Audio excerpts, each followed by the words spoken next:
It's Crouch Gaming here.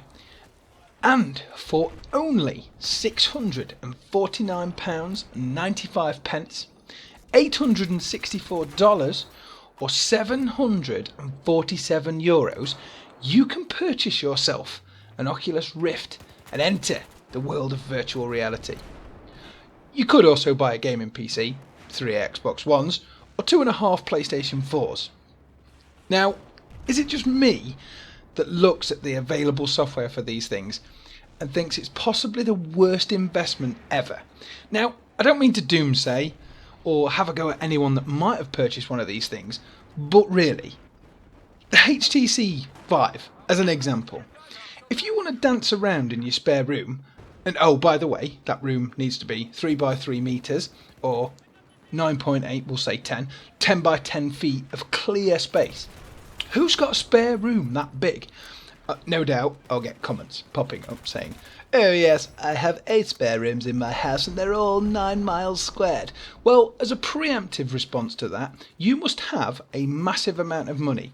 In which case, why the fuck are you bothering with a VR headset? Considering you can just buy anything you want and do cool shit for real. I'll tell you now, if I was some millionaire with 9 spare rooms, I wouldn't be tryharding in Battlefield 4 and ESO. I'd be on a yacht, drinking champagne, with a cackle of fine women. They'd possibly be prostitutes, but I'd be having the time of my life. I don't think I'd even look at a computer. Oh, and by the way, that room needs to have 2 sensors in it, which both need a power socket. Obviously you're going to be running around that room blind, so certainly you don't want an extension cable running across it, despite the fact the HTC Vive itself has a cable wrapped around your feet half the time.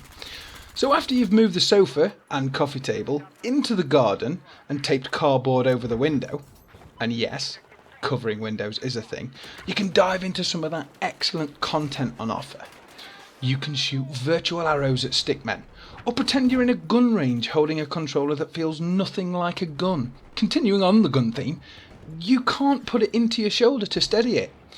So you have it shake in front of your eyes so much it made me feel sick trying to watch a guy make a video on it. In fact, back to the room. Better have the floor tiled so you don't stain the carpet with vomit. And possibly blood when you trip over the cable with your hands holding a controller and you land on your nose. Fail to see how these games made for VR are entertaining. Yes, they might give you an interesting, previously never felt experience, but they're not going to entertain you for thousands of hours, because that's how long Battlefield 4 and Elder Scrolls Online have entertained me for. I also literally dread the thought of the VR headset for the PlayStation 4. The Nvidia GeForce Experience software on my PC says that I need a minimum of a GTX 970 graphics card, which is 3.5 times more powerful than a PlayStation 4's output. I've seen people reviewing these things on GTX Titans, saying the performance isn't there, and a Titan's even more powerful than the GTX 970. I mean, it may be optimization, but these games are for sale. Why would they not be optimized? What on earth is the PS4 actually going to look like? And what's a low frame rate going to do to you in terms of feeling sick? Having said that, it seems like Sony is the only one that's designed specific big budget titles for their VR. So maybe they will have some depth and maybe they've figured these things out. It's also going to be a lot cheaper on a PlayStation as well.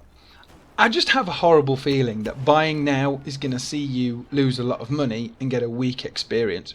I know it's a new technology, I know more will come in future, and I know that VR could be the future of gaming. But why is it on sale now? It's not ready. And it's another feeling for me of gamers being exploited again, having to pay for things that aren't ready and that don't really work yet. I also get the feeling that there's some big YouTubers playing these things, and they might be misleading us, firing arrows at stickmen in a tower defense game and claiming it's great for that amount of money. How much did you get paid to say that? The only 2 games I'd have any interest in playing on VR right now are War Thunder and Project Cars. And even with War Thunder, I imagine using a VR headset you'd get absolutely annihilated by anyone else playing in third person. Maybe you've got one of these things. Maybe you can tell me why I'm so wrong. And if you can, please do.